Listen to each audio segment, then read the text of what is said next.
예, 안녕하세요. 반갑습니다. 마운의 최영동 파트너입니다. 반갑습니다. 자, 오늘은 자율주행에 대한 섹터 이야기를 한번 해보도록 하겠습니다. 일단 뭐 업데이트 된 내용이거든요. 그래서 이런 부분들을 토대로 해서 우리가 좀 준비를 해야 되는 섹터가 아닌가라고 생각을 해서 아마 이 우리 채널을 통해서 제가 자율주행을 항상 때가 되면 좀 올려드렸던 컨텐츠 중에 하나긴 해요. 근데 그때는 사실 이러한 이제 전체 섹터에 대한 모멘텀 업데이트를 한 상황이 아니고 그냥 그 타이밍에 맞춰서 우리가 이 종목을 좀 관심을 좀 가지셔야 될 것 같습니다. 트레이딩에 대해서 조금 아이디어로 잡아보시게 되면 좋은 종목들인 것 같습니다. 라는 취지의 컨텐츠였다고 하게 되면 오늘 말씀드릴 자율주행 콘텐츠는 사실 최근에 기술 이 스텝이 어떻게 지금 진화되고 있고 어떠한 변화가 있고 우리나라가 얼만큼 뒤떨어져 있고 그리고 전 세계가 2024년도를 비롯해서 2025년도에 이 자율주행 섹터가 어떻게 변화가 될 수 있을지 여기에 대해서 좀 고민을 좀 해보고자 하는 콘텐츠가 주된 내용이다 라고 보시면 좋을 것 같습니다. 일단은 뭐 최근 업데이트된 이 테슬라의 FSD 이 버전을 한번 좀 보도록 할게요. 이게 지금 처음 나오는 요 데이터가 이치케이스에서 발표를 한 내용들이거든요. 이게 지금 보시게 되면 이 빨간색 점이 이게 7.1이잖아요. 이게 지금 최근에 버전에 따른 점수를 매긴 지표입니다. 그래서 이번에 버전 13 버전이 지금 7.1점을 받았어요. 예, 상당히 높은 수준의 점수를 좀 받은 상황들인데, 일단은 테슬라의 FSD 테스터인 이지 케이스가 버전 13.2에 대해서 새로운 점수표를 공고를 했습니다. 10점 만점에 7.1점을 기록을 한 상황들이기 때문에 이전 버전인 12.65에 비해서는 6.2점에서 크게 상승을 하는 그런 모습들을 좀 보여줬고, 현재 이제 100점 척도로 환산을 했었을 때 이 FSD 현재 기능 완성도 측면에서 보시게 되면 71%에 도달했다라는 거고요. 이러한 속도로 이 기술 개발이 진행이 된다면 2025년도 상반기 90% 완성도에 도달할 가능성이 있다라고 추정을 하고 있고, 이는 무인 로봇 택시를 배치하는 데 있어서 충분한 수준에 도달을 할 수 있다. 라는 쪽으로 굉장히 높은 점수를 줬고, 이러한 기술 개발 속도 자체가 상당히 좀 유의미한 수치들을 발표를 한 거죠. 상당히 좀 의미 있게 업계에서는 좀 받아들이는 상황이다라고 보면 될 것 같고요.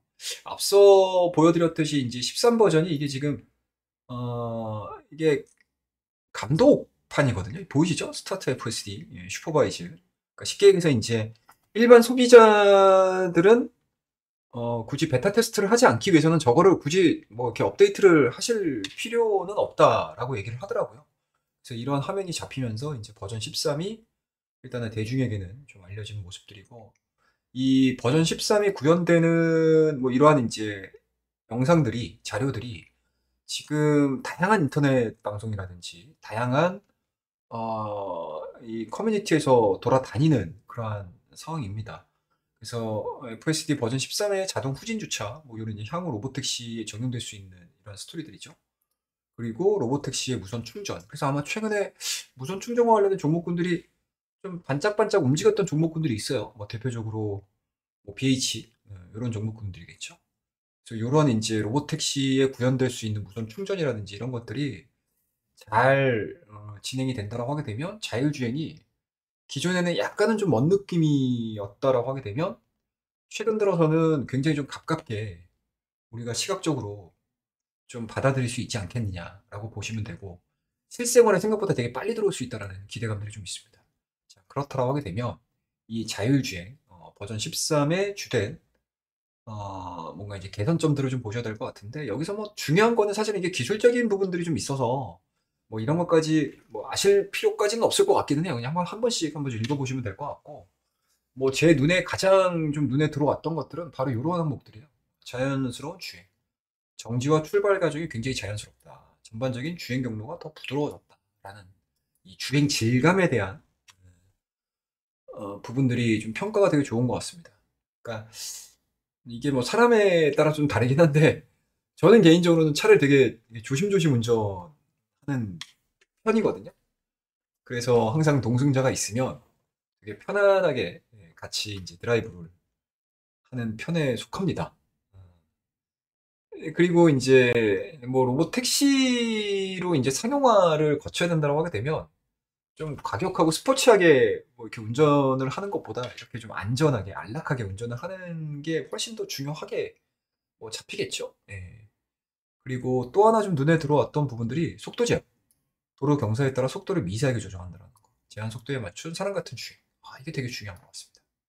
그 다음에 또 이제 우리가 물리적으로 좀 볼 수 있는 부분들은 이제 레이턴시 감소. 카메라나 센서를 통한 데이터 처리 속도 향상이 이루어진 상황들이기 때문에 확실히 이러한 부분들이 빠르게 전송이 되고 빠르게 반영이 된다고 하게 되면 자율주행이 한껏 한층 좀 가까워질 수 있지 않겠냐라고 생각이 좀 들고요.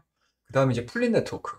차량 간 정보 공유를 해서 실시간으로 주행 경로를 수정하는 이렇게 최적의 뭔가 이제 경로를 찾아가는 이러한 기능들까지 조금 더 업그레이드된 그런 모습들이 이번 버전 13에서 좀 특이하게 우리가 좀 볼 수 있는 내용이지 않을까라고 생각이 좀 들고요. 그 다음에 또 볼 수 있는 게, 이게 평가죠. 네, 평가입니다. 이게 현재는 감독 버전이죠. FSD 버전 13이지만 내년 2월에서 한 3월 정도 되게 되면 비감독 버전이 출시가 된다라는 거고요. 이게 실생활이 접목이 되게 되면 뭐 운전하면서 스마트폰 사용이라든지 휴식, 잠등을 할 수 있는 부분이 생길 수 있을 것이라고 전망을 하고 있습니다. 아직까지는 좀 위험해 보이긴 하는데 아무튼 뭐 이 정도의 기술 완성도가 굉장히 높아지고 있다라는 걸 볼 수 있겠죠. 그리고 비감독 버전으로 될 때 FCD의 이연 매출 효과로 인해서 테슬라의 EPS 상승을 예상해 볼 수 있는 점이 좀 특이사항이다라고 보시면 좋을 것 같습니다. 그래서 점점 이제 뭐 구독 경제라든지 이러한 이제 소프트웨어라든지 이러한 부분들이 그냥 단순하게 우리가 그냥 뭐 무료, 뭐 프리 개념으로 사용을 했다라고 하게 되면 점점 이러한 부분들이 뭐 그냥 당연하게 받아들일 수 있을 것 같아요. 이러한 항목도 자체가 전 모빌리티에 이미 뭐 저변이 확대가 된 상황들이긴 하지만 기술의 완성도가 높아지면 높아질수록 사용료에 대한 부분들 역시도 이 글로벌 OEM 기업들의 새로운 수익 창출이 될 가능성이 높기 때문에 기술 경쟁이 조금 더 빨라질 수 있다라는 걸 보실 수가 있습니다. 자, 그러면은 현재 지금 이 FSD가 어느 수준에 와 있느냐라는 건데 바로 이 수준이죠. 기존까지는 여기까지였다고 하게 되면 지금은 이 레벨 4를 도전을 하고 있는 상황들이고 이게 어느 정도 완속도가 넘어가게 되면 완전 자율 주행으로 갈 수 있는 레벨 5까지 지금 기술 개발이 이루어질 수 있는 가능성이 상당히 높습니다. 그래서 이 레벨 4의 뭐 특이점을 보게 되면 지역 무인 택시, 그다음 페달 및 조정 장치 미설치 가능하다라는 거고 이제 레벨 5로 넘어오게 되면 운전자 없이도 모든 조건에서 차량 주행이 가능한 거. 굉장히 좀 꿈에만 상상을 했었던 머릿속에서만 상상을 했고 만화에서나 봤었던 영화에서나 봤었던 이런 일들이 실제 도로에서 벌어지는 게 멀지 않았다고 볼 수 있겠습니다. 자, 그 다음에 이제 레벨 4와 레벨 5로 넘어오면서 과연 외형적인 하드웨어 측면에서는 어떻게 변화가 될 것이냐라는 건데 일단은 에이다스 레벨당 카메라 탑재 및 위치 전망을 좀 보시게 되면 이게 미래에셋 증권 리서치 센터 그다음에 웨이모에서 자료를 좀 발췌를 한 내용들인데 레벨 2와 레벨 3의 하드웨어 장착 개수만 놓고 보더라도 레벨 5와 레벨 4와 레벨 5의 이 하드웨어 장착 수가 완전히 다른 차원이 되는 거죠. 다양한 레이더, 라이다, 그다음에 물리적으로 우리가 볼 수 있는 카메라까지 정말 전방위에 걸쳐서 이렇게 부착이 되는 거기 때문에 뭐 차량의 가격은 좀 올라가는 요인이 될 수는 있겠죠. 예.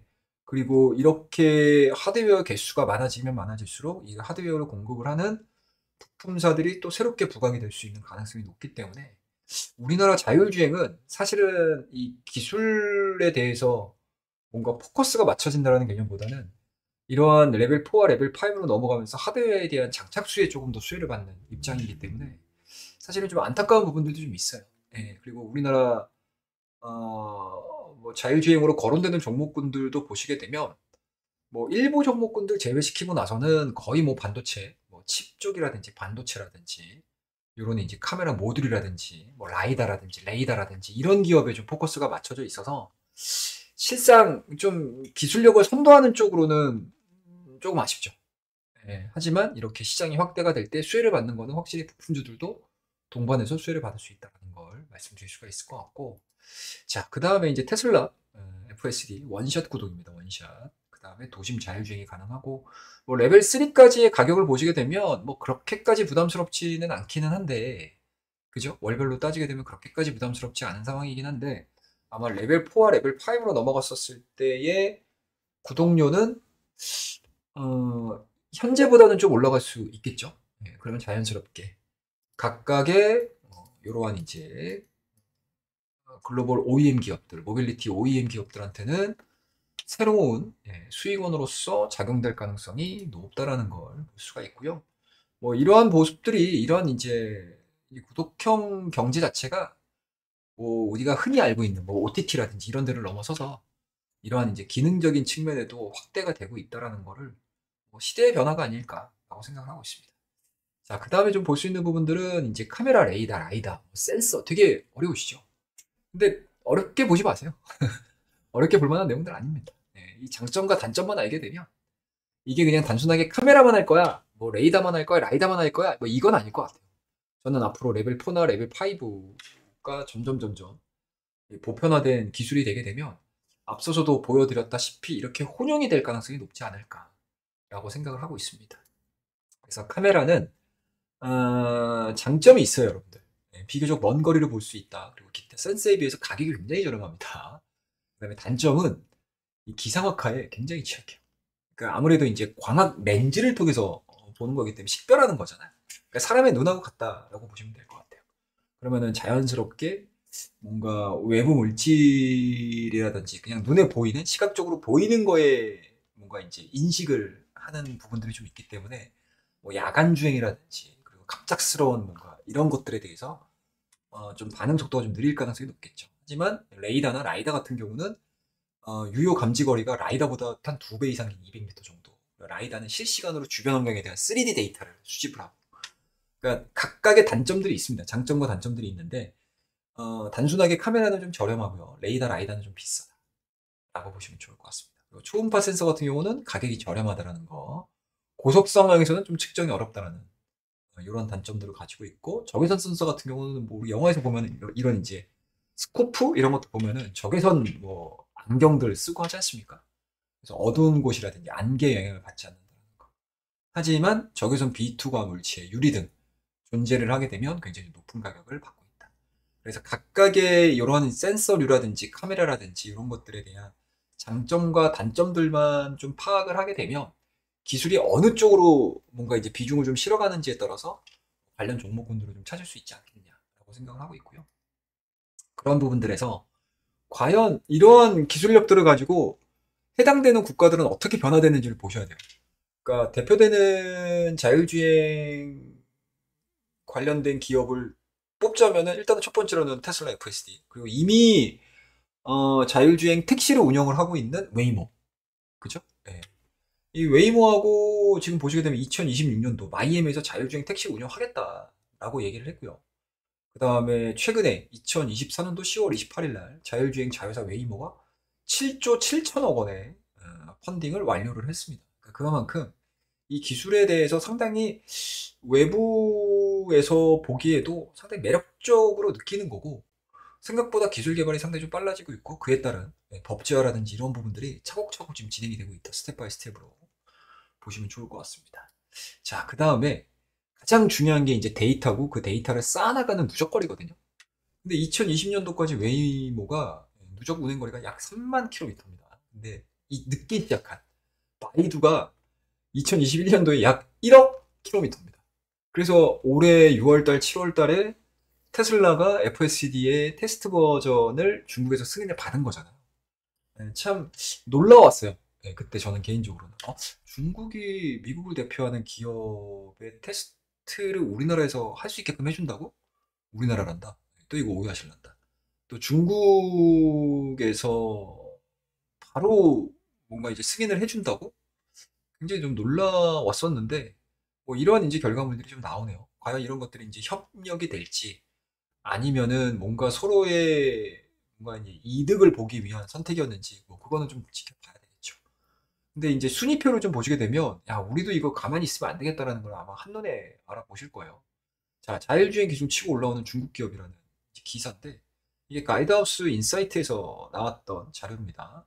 2019년도에 자율주행 기술력을 가지고 있는 회사들의 이 순위를 매긴 거로 보게 되면 상당히 중국 기업이 이제 바이두가 이제 8위밖에 안 돼요. 굉장히 낮죠.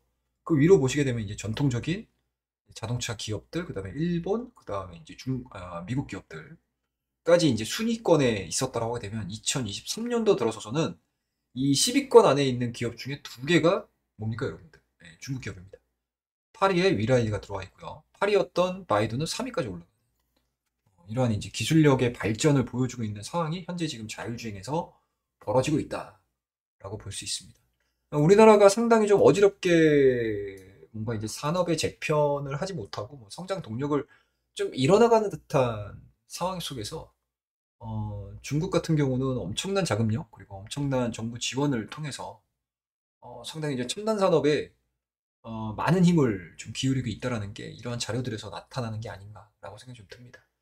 그래서 앞으로 뭐 웨이모도 마찬가지고 테슬라도 마찬가지고 2025년도에 본격적인 자율주행, 뭐 무인 택시, 뭐 로봇 택시 이런 사업들을 했었을 때 과연 중국이 어느 정도 치고 나가는지 그리고 우리나라도 마찬가지로 이 자율주행 경쟁에서 어떻게 살아남는지 한번 좀 지켜보시게 되면 최근에 시장이 많이 어렵게 진행이 되는 과정에서도 일부 자율주행 종목군들 같은 경우는 시장을 좀 이겨내는 그런 모습들을 좀 보여주고 있고요. 오히려 2024년도보다 2025년도가 조금 더 기대되는 섹터 중에 하나가 아닌가라고 생각을 하고 있어서 뭐 많은 섹터들이 2025년도에 뭐 주도할 수 있을 거야라는 이제 예상이라든지 뭔가 기대감들을 가지고 시장에서 멀리 알려진다고 하게 되면 저는 개인적으로는 자율주행에 적어도 제가 한 두어 표 정도로 갖고 있다라고 하면 무조건 한 표는 이 자율주행 쪽에 저는 투표를 하고 싶다라고 말씀드리면서 오늘은 개괄적으로 현재 자율주행에 대한 좀 최신 버전 업데이트가 어떻게 되고 있는지, 그 다음에 중국이 어느 정도 치고 올라오는지, 그리고 법제화라든지, 그리고 향후 주도 기업들의 뭔가 사업 계획이라든지 이런 것들을 좀 짤막하게 말씀드렸으니까, 뭐 제가 놓친 부분들 좀 있을 거예요. 그래서 그런 부분들은 한번 좀 별도로 좀 공부를 해볼 수 있는 그런 이제 컨텐츠가 되지 않겠나 싶어서 오늘 좀 짤막하게 자율주행에 대한 얘기들을 좀 해드렸습니다. 자, 오늘 내용이 좋으셨다면 구독과 좋아요, 알림 설정 눌러주시고요. 다음 시간에는 더 좋은 컨텐츠를 가지고 찾아뵙도록 하겠고요. 뭐 우리 방에 대한 텔레그램은 항상 이제 고정 댓글에 늘 제가 남겨놓을 테니까 우리 텔레그램 방으로 들어오셔서 서로서로 좋은 이야기들 제가 계속 올려드릴 거고요. 그리고 제가 항상 시간이 날 때마다 오후 방송도 그렇고 저녁 방송도 그렇고 항상 공개 방송 진행하고 있으니까요. 많이들 찾아오셔서 서로서로 좀 힘든 국내 증시지만 좀 힘을 나눠줄 수 있는 그런 시간을 가져보도록 하겠습니다. 자, 그러면 오늘 내용은 여기서 마무리하고요. 다음 시간에 뵙도록 하겠습니다. 감사합니다.